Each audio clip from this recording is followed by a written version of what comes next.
So dear students, आज हम बात करेंगे मशीन के लेक्चर 4 की, जिसमें हम लोग बात करेंगे पुली की कि पुली सिस्टम क्या होता है, किस तरीके से वर्क करता है। आइए इसको समझने की कोशिश करते हैं। ठीक है, तो अगर हम सबसे पहले बात करेंगे एक पुली, एक सिंपल पुली की बात करते हैं, तो ये पुली होती क्या है। एक पुली एक वुडन व्हील या मेटेलिक व्हील टाइप की होती है, एक सर्कुलर रिंग व्हील टाइप की होती है। ये हैवी लोड्स वगैरह जो होते हैं उनको अपलोड करने में क्या करती है, हेल्प करती है, हमारे एफर्ट को थोड़ा सा कम कर देती है। तो अगर हम देखेंगे यहाँ पे पुली को समझेंगे, what is pulley. It is a simple wooden or the metallic machine that uses a wheel and a rope to lift heavy loads. इसकी हेल्प से हम बहुत ईजिली करते हैं। Either a single pulley or a combination of two or more pulleys fixed in a frame is called block, while a string, rope or chain that wind around the pulley in different blocks is known as the tackle.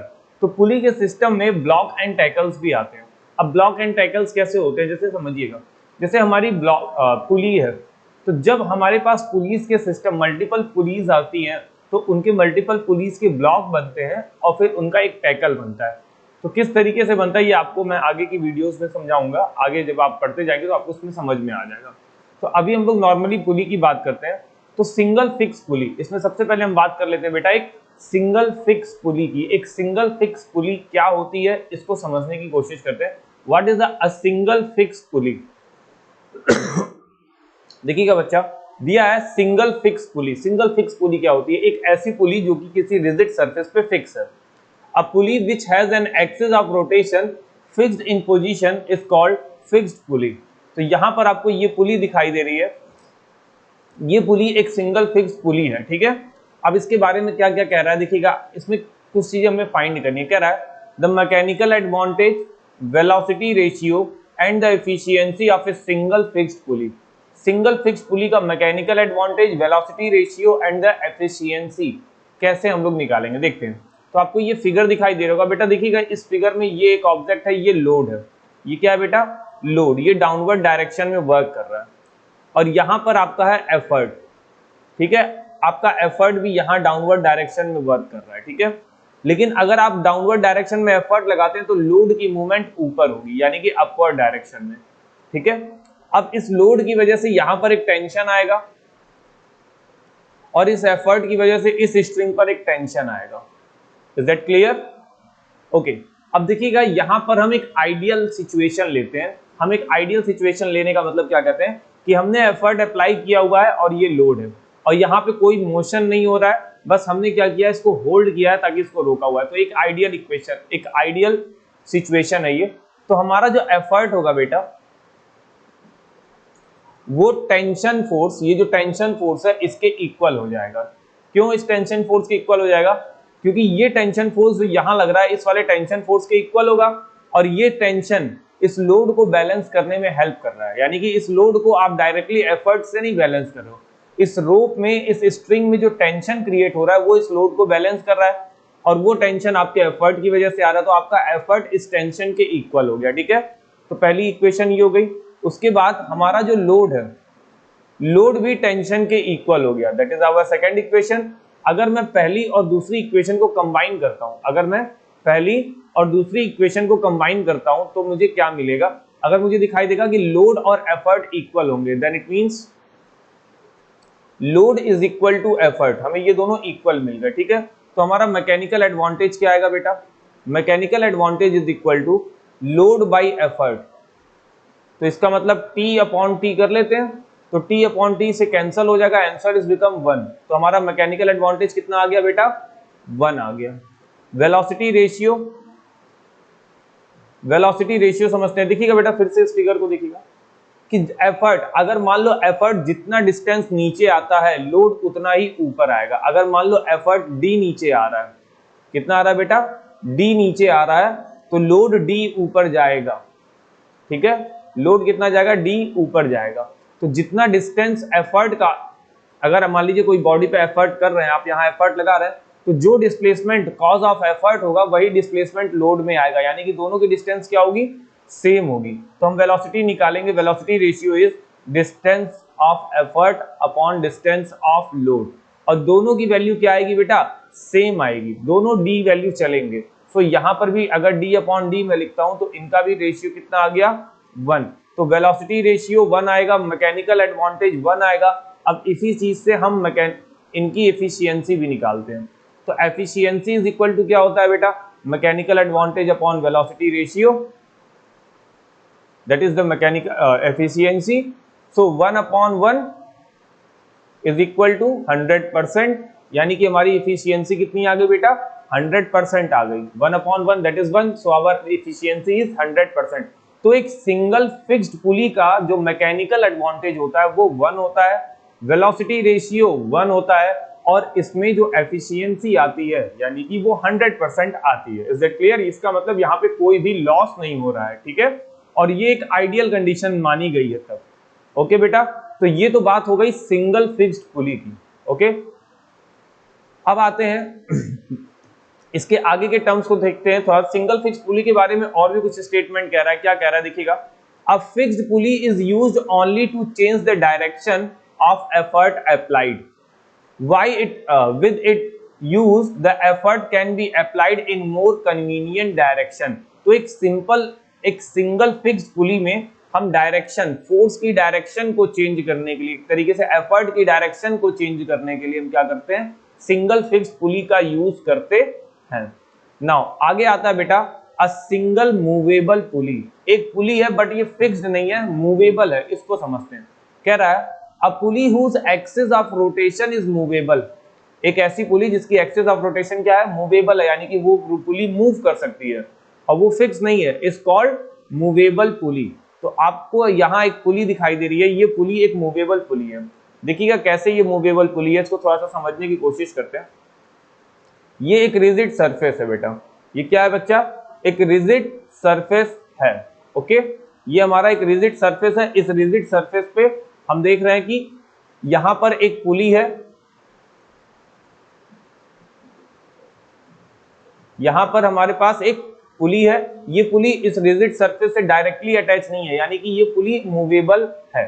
अब इसको थोड़ा सा समझते हैं। देखिएगा ये जो load है, लोड इस पुली से अटैच है, तो लोड डाउनवर्ड डायरेक्शन में वर्क कर रहा है। लोड कहाँ काम कर रहा है बेटा, डाउनवर्ड डायरेक्शन में वर्क कर रहा है, और ये रहा हमारा एफर्ट जो कि अपवर्ड डायरेक्शन में वर्क कर रहा है। ठीक है, अब इस लोड की वजह से एक टेंशन यहां आएगा और एक टेंशन यहां आएगा।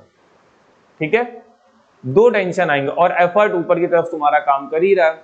तो यहाँ पे अगर मैं चीजों को फाइंड आउट करने की कोशिश करता हूँ मैकेनिकल एडवांटेज, वेलोसिटी रेशियो और एफिशिएंसी पे, तो मैं क्या क्या फाइंड आउट करता हूँ। तो सबसे पहले अगर मैं एफर्ट की बात करता हूँ तो एफर्ट तो टेंशन के इक्वल हो जाएगा हमारा। एफर्ट किसके इक्वल हो जाएगा बेटा, टेंशन के इक्वल हो जाएगा। ठीक है, दूसरा क्योंकि जो एफर्ट लगाओगे वही टेंशन है।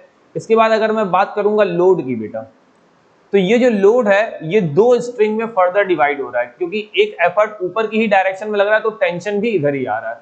तो एक टेंशन ये और एक टेंशन ये, तो यानी कि T प्लस T, एक तरीके से लोड जो है बेटा वो 2T में बन रहा है। लोड क्या हो जा रहा है, 2T में फॉर्म हो रहा है। ये टोटल लोड दो स्ट्रिंग पर जा रहे हैं, एक ये टेंशन और एक ये टेंशन, ये दोनों टेंशन मिलकर इस कंप्लीट लोड को क्या कर रहे हैं, बैलेंस कर रहे हैं। तो load is equal to 2T। Is that clear? तो हमारे पास effort is equal to T, load is equal to 2T, इस तरीके से हमारे पास आ रहा है। तो इस तरीके से हम लोग कह सकते हैं by 1 and 2 effort is equal to कितना आ जाएगा, यहां T लिखा है, effort is equal to T लिखा है, तो अगर मैं T की वैल्यू रखता हूं तो यहां पे T निकालने के लिए मुझे L/2 लिखना पड़ेगा। Effort is equal to L/2, मेरे पास ये आ जा रहा है। ठीक है, ओके। अब मैं बात करता हूं मैकेनिकल एडवांटेज की। मैकेनिकल एडवांटेज क्या होता है, लोड बाई एफर्ट। लोड की कितनी वैल्यू है बेटा, 2T, और एफर्ट की कितनी वैल्यू है बेटा, T। सो T से T कैंसल आउट होगा, बचेगा 2। तो हमारा मैकेनिकल एडवांटेज क्या आएगा बेटा, 2। ये आ गया हमारा मैकेनिकल एडवांटेज। ओके, अगर मैं इसके वेलोसिटी रेशियो की बात करूंगा तो समझते हैं वेलोसिटी रेशियो कितना आएगा। अगर मैं इसके वेलोसिटी रेशियो की बात करूंगा तो देखिएगा, अगर एफर्ट D मूव करता है, अगर एफर्ट कितना मूव करेगा, D, तो अगर ये D मूव करेगा ऊपर से तो D का कुछ पोर्शन यहां से और इस वाली स्ट्रिंग, दोनों स्ट्रिंग पर D इक्वली पार्ट करेगा। ठीक है, अगर आप एक सिंगल स्ट्रिंग पे D डिस्टेंस मूव करता है एफर्ट, तो इसका मतलब ये एफर्ट इधर और इधर दोनों से आएगा, तो इसका मतलब भाई ये जितना ऊपर जाएगा इस साइड से उतना ही नीचे आना होगा, तो ये लोड जो होगा वो इन दोनों पर इक्वली डिवाइड होगा। अगर ये d ऊपर जाता है तो लोड हमारा d/2 ऊपर जाएगा। कितना जाएगा बेटा?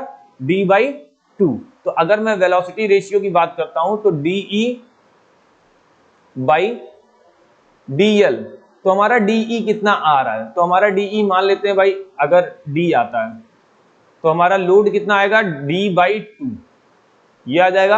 अब हम इसको फर्दर सॉल्व करेंगे तो ये 2 चला जाएगा हमारा ऊपर, यानी कि 2D/d। तो d से d कैंसिल, तो हमारा फाइनली वेलोसिटी रेशियो कितना आ गया बेटा? वेलोसिटी रेशियो यहां पर कितना आ गया? 2, यानी कि सेम जो मैकेनिकल एडवांटेज आया वही हमारा वेलोसिटी रेशियो आ गया है। ओके, सो नाउ एफिशिएंसी की बात कर लेते हैं बेटा। एफिशिएंसी कितनी आ रही है? Mechanical advantage upon velocity ratio, that is equal to 2/2 which is equal to 1, so that is 100%। तो यहाँ पर भी ये 100% है, लेकिन इसके लिए भी हमने क्या बोलना है कि ये एक आइडियल सिचुएशन में ली गई है कि यहाँ पर पार्ट्स मूवशन नहीं कर रहे हैं, कोई फ्रिक्शन नहीं लग रहा है, वेटलेस माना जा रहा है, इसलिए। Is that clear? ये एक आइडियल सिचुएशन मानी जा रही है। तो ये था एक सिंगल फिक्स, पहले हम लोगों ने पढ़ा सिंगल फिक्स पुली, इसके बाद हम लोगों ने देखा सिंगल मूवेबल पुली। ठीक है, तो इस तरीके से हम लोग इनका मैकेनिकल एडवांटेज, वेलोसिटी रेशियो और एफिशिएंसी निकालते हैं। अब हम बात करेंगे बेटा a single movable pulley with a fixed pulley. A single movable pulley with a fixed पुली, यानी कि ये जो पुली है बेटा, ध्यान दीजिएगा, ये वाली जो पुली है ये आपकी मूवेबल पुली है और ये एक फिक्स्ड पुली है क्योंकि यहां से फिक्स है। अब आपने यहां एफर्ट लगाया, तो एफर्ट लगाओगे तो यहां पर एक टेंशन आएगा, फिर अब ये लोड है, लोड नीचे की तरफ वर्क करेगा, तो इस लोड की वजह से एक टेंशन यहां आएगा और एक टेंशन यहां आएगा। अब ये जो टेंशन होगा इस टेंशन के इक्वल होगा, तो it means effort is equal to tension, पहला हो गया। फिर लोड भी, अब देखो लोड कितने टेंशन पे जाएगा, एक इस पे और एक इस पे, इन्हीं दोनों पे फर्दर डिवाइड हो रहा है, तो लोड भी हमारा T+T, एक तरीके से लोड भी हमारा कितना हो गया बेटा? 2T। That is equation number 2। अगर बाई इक्वेशन 1 और 2 करेंगे तो सेम चीज आएगी, तो डायरेक्टली अगर मैं मैकेनिकल एडवांटेज निकालता हूं तो that is 2T/T which is equal to 2। ठीक है, ये आ गया हमारा मैकेनिकल एडवांटेज। अब देखिएगा, यानी कि एक single movable pulley with a fixed पुली और एक सिंगल फिक्स्ड पुली की बात करता हूं तो यहां पर दोनों का मैकेनिकल एडवांटेज सेम आएगा, और सेम इसी तरीके से दोनों का वेलोसिटी रेशियो भी क्या आ जाता है बेटा? DE/dl is equal to D/d/2। अब ये 2 ऊपर चला जाएगा, 2D/d कैंसल आउट हो गया, तो वेलोसिटी रेशियो भी कितना आ गया बेटा? 2। और जब वेलोसिटी रेशियो 2 आ गया तो हम लास्ट में निकालेंगे अगर एफिशिएंसी, अगर हम एफिशिएंसी की बात करते हैं तो mechanical advantage upon velocity ratio is called efficiency which is 2/2 which is equal to 1, then it means 100%। यहां पर भी एफिशिएंसी क्या आ गई है? 100%। तो यहां पर भी हम एक आइडियल सिचुएशंस को लेके चलते हैं। Is that clear? तो देखिएगा बेटा, अभी आपने क्या क्या देखा, एक सिंगल फिक्स्ड पुली के बारे में देखा, मैं एक बार फिर से क्विक रिवीजन करते हुए चलता हूं।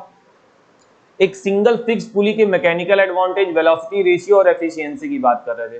तो जो सिंगल फिक्स्ड पुली का मैकेनिकल एडवांटेज होता है वो 1 आता है, यानी कि कोई लॉस नहीं आता है, वेलोसिटी रेशियो 1 आता है, एफिशिएंसी 100% आती है। अगर बट इन एक्चुअल क्या ऐसा होता है क्या?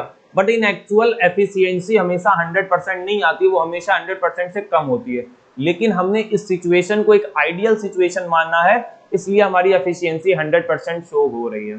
ठीक है, इसके बाद एक सिंगल मूवेबल पुली की अगर बात करते हैं तो यहाँ पर 2 टेंशन बनते हैं, और 2 टेंशन की वजह से यहाँ पर जो हमारे पास मैकेनिकल एडवांटेज आता है बेटा वो आता है 2 आता है, वेलोसिटी रेशियो 2 आता है, और एफिशिएंसी भी हमारी क्या आ जाती है बेटा? 100% आ जाती है। Is that clear? इसी तरीके से अगर मैं एक सिंगल फिक्स्ड और एक सिंगल मूवेबल पुली के सिस्टम को लेता हूं तो भी same as single movable pulley की तरीके से ही सारा काम यहां होगा। Is that clear? ओके, आगे हम बात करते हैं बेटा कंपैरिजन की, किसके किसके बीच का कंपैरिजन, एक सिंगल फिक्स्ड पुली और एक सिंगल मूवेबल पुली के बीच के कंपैरिजन को हम लोग देखते हैं। तो देखिएगा सिंगल फिक्स्ड पुली, यहां लिखा है सिंगल फिक्स्ड पुली और यहां लिखा है सिंगल मूवेबल पुली, इनके बीच के कंपैरिजन को। तो पहला single fixed pulley, it is a fixed to a rigid support, ये फिक्स होता है रिजिड सपोर्ट से, बट मूवेबल पुली फिक्स नहीं होती है, it is not fixed to a rigid support. ठीक है, नेक्स्ट फिक्स्ड पुली के बारे में कह रहा है it's ideal mechanical advantage is 1, fixed pulley का 1 ही होता है और मूवेबल का 2 होता है, it's ideal mechanical advantage is 2, इसका वेलोसिटी रेशियो 1 होता है और मूवेबल का वेलोसिटी रेशियो 2 होता है। फिक्स्ड पुली में कह रहा है the weight of the pulley itself does not affect it's mechanical advantage, क्यों नहीं करता इस अफेक्ट, क्योंकि यहां पर जो वेट होता है पुली का वो ऑलरेडी किसी रिजिड सरफेस से फिक्स है, इसलिए पूरे सिस्टम पर इसके वेट का कोई इफेक्ट नहीं आता है। लेकिन मूवेबल में कह रहा है the weight of the pulley itself reduced it's mechanical advantage, क्यों, क्योंकि यहां पर जो मूवेबल पुली है उसी पर लोड लगा होता है और एक टोटल वेट लोड और पुली के वेट को लेकर बनता है, इसलिए यहां पर मैकेनिकल एडवांटेज रिड्यूस हो जाता है। Is that clear? आगे देखते हैं, आगे क्या कह रहा है, it is used to change the direction of the effort from upward to downward, ये एक तरीके से डायरेक्शन को चेंज करने में यूज होता है। It is used as a force multiplier, ये फोर्स मल्टीप्लायर हो जाता है, क्यों, क्योंकि अभी आपने देखा ना कि जब हमारा फोर्स एफर्ट जितना लगाते हो लोड पे जो भी वेट होता है एफर्ट का अपने मन से डबल हो जाता है, यानी कि अगर मैं कोई एफर्ट लगा रहा हूं x तो हमारा लोड कितना हो जाएगा x/2, यानी कि अगर एक तरीके से हमारा लोड अगर 100 न्यूटन का है तो हमें कितना एफर्ट लगाना पड़ता है 50 न्यूटन का, जस्ट हाफ लगाएंगे हम लोग। ठीक है, आगे नेक्स्ट द लोड मूव्स, यहां क्या लिख रहा है बेटा, the loads moves in a direction opposite to the effort, fixed pulley में लोड का मोशन एफर्ट के मोशन के डायरेक्शन के अपोजिट होता है, बट मूवेबल में the load moves in the direction of the effort, यानी कि जिस तरफ एफर्ट लगता है उसी तरीके से हमारा मोशन भी होता है। ठीक है, ओके, तो ये सारी चीजें थी बेटा, फिलहाल ये पुली का पहला लेक्चर था और इस चैप्टर का चौथा लेक्चर। इसके बाद पुली का एक और लेक्चर हम लोग लेंगे, उसमें बाकी के टैकल सिस्टम को, ब्लॉक सिस्टम को और मल्टीपल पुलीज के सिस्टम को हम लोग समझेंगे। तो फिलहाल आज के लेक्चर में हम लोगों ने देखा बेटा पुली को, फिर एक सिंगल फिक्स्ड पुली के बारे में हमने बात की, उसका मैकेनिकल एडवांटेज, वेलोसिटी रेशियो और एफिशिएंसी देखी। ये कभी भी 1 से कम नहीं होती है, लेकिन आइडियल सिचुएशन लेते हैं तब, और अगर हमें फ्रिक्शन को, ये सारी चीजों को लेना पड़ा तो एफिशिएंसी हमेशा 100 से लेस आ जाएगी। इसी तरीके से हमने सिंगल मूवेबल पुली को देखा और एक single movable and the fixed pulley के कॉम्बिनेशंस को देखा। ठीक है, इसके बाद हम लोगों ने कंपैरिजन किया सिंगल मूवेबल पुली और सिंगल फिक्स्ड पुली के बीच में। इसके बाद हम लोग पुलिस, मल्टीपल पुलिस के सिस्टम को भी देखेंगे। इज दैट क्लियर बेटा? होप आपको ये वीडियो समझ में आएगी। Okay, bye bye.